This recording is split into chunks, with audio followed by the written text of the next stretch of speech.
मुअज़्ज़िज़ नाज़रीन कराम, अस्सलामु अलैकुम। नाज़रीन कराम, आप अगर ज़रा सा दिमाग पर जोर दें तो आपके मुशाहिदे में होगा कि परिंदों में कौवा ही एक ऐसा परिंदा है जो हर वक्त खौफज़दा रहता है। नाज़रीन, ये सोचने की बात है कि बाकी परिंदे बिल्कुल ठीक रहते हैं, मगर तमाम परिंदों में कौवा ही वाहिद परिंदा है जो हर वक्त डरा हुआ रहता है। नाज़रीन, इस वीडियो में मैं आपको कौवे के हर वक्त खौफज़दा रहने की वजह बताऊंगा कि आखिर कौवे के साथ ही ऐसा क्यों है और बाकी परिंदों के साथ ऐसा क्यों नहीं। कौवे के हर वक्त डरे रहने की इस कैफियत का ताल्लुक दरअसल तूफ़ान नूह और हज़रत नूह अलैहिस्सलाम की बददुआ से जुड़ा है। जब तूफ़ान नूह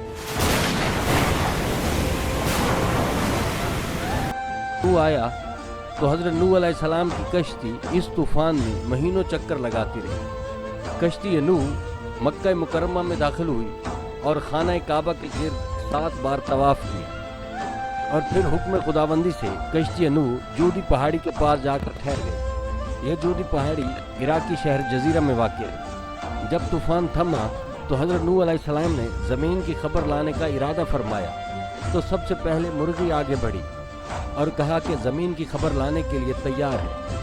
अगर हज़रत नूह अलैहिस्सलाम ने मुर्गी को पकड़कर उसके परों पर मोहर सब्त करते हुए फरमाया कि मुझे तुम्हारी ये बात पसंद आई है, मगर अब तुम खबर लाने नहीं जाओगी और ना ही कभी लंबी उड़ान भर सकोगी, मगर तुमने जुर्रत का मुजाहरा किया है, इसीलिए तुमको मेरी दुआ है कि तुम मेरी उम्मत के काम आओगी और मेरी उम्मत तुमसे फ़ायदा हासिल करेगी। इसके बाद हज़रत नूह अलैहिस्सलाम ने रूए ज़मीन की खबर लाने के लिए कौवे को बुलाया और ज़मीन की तरफ भेजा ताकि कौवा ज़मीन की खबर ला दे।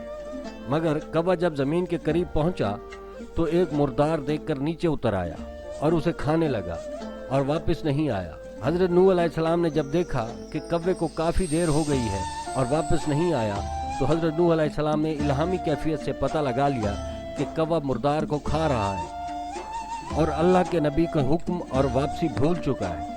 तो हज़रत नूह अलैहिस्सलाम ने कौवे को बद्दुआ फरमाई कि वो हमेशा खौफ में मुब्तला रहे।